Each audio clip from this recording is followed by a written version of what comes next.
fools. Got that fire inside, we're rising up to shine. This is our time, yeah, we're feeling so divine. Oh, we're thriving, we'll be thriving, bold and free. Women owning midlife, just you wait and see. Dance through the changes with a heart so strong. This is our anthem, come and sing along.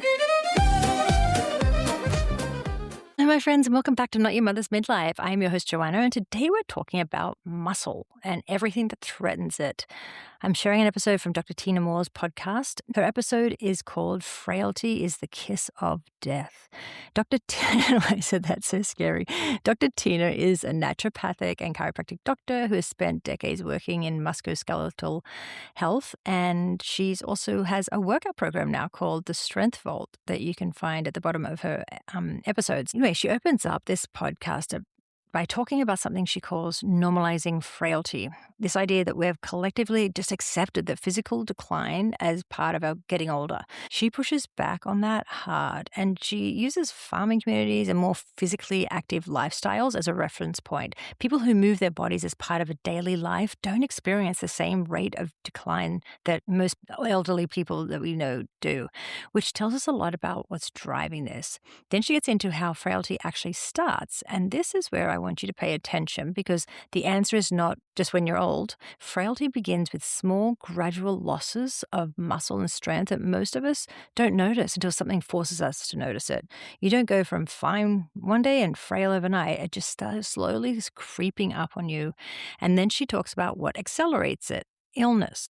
This part is confronting. When you get sick, even with something that seems manageable, your body can lose muscle at a rate that takes months to rebuild.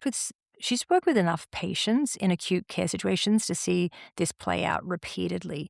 You go into hospital reasonably strong and you come out significantly weaker. The older you are when that happens, the harder the comeback is. She shares this personal experience, the hospitalization of her mother that served as a huge wake-up call to her, and how it shifted the way she thinks about building and protecting muscles as insurance. We've all probably had that experience when an older parent goes into hospital for something and they come out, lacking confidence and just more frail than when they went in. You notice it. It's a huge difference in them. And we can all try to avoid that happening to us when we get older. She also goes into the cultural obsession of being small, being light, having low body weight. It has cost women muscles. And muscle, she argues, is the one most protective thing that you can have. Low muscle mass is linked to worse outcomes across almost every health category. Being thin and being healthy are not the same thing.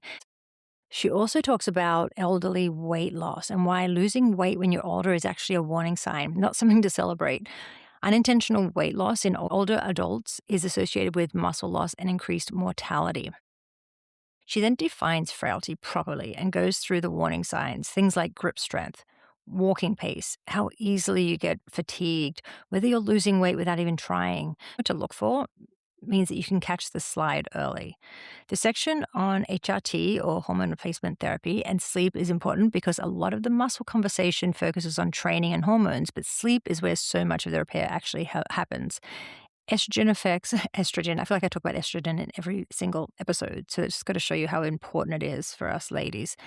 Estrogen affects sleep quality. Poor sleep affects recovery. Poor recovery affects muscle. It's a chain, and hormone replacement therapy can be part of a stabilizing mechanism. Not a magic fix, but a meaningful piece.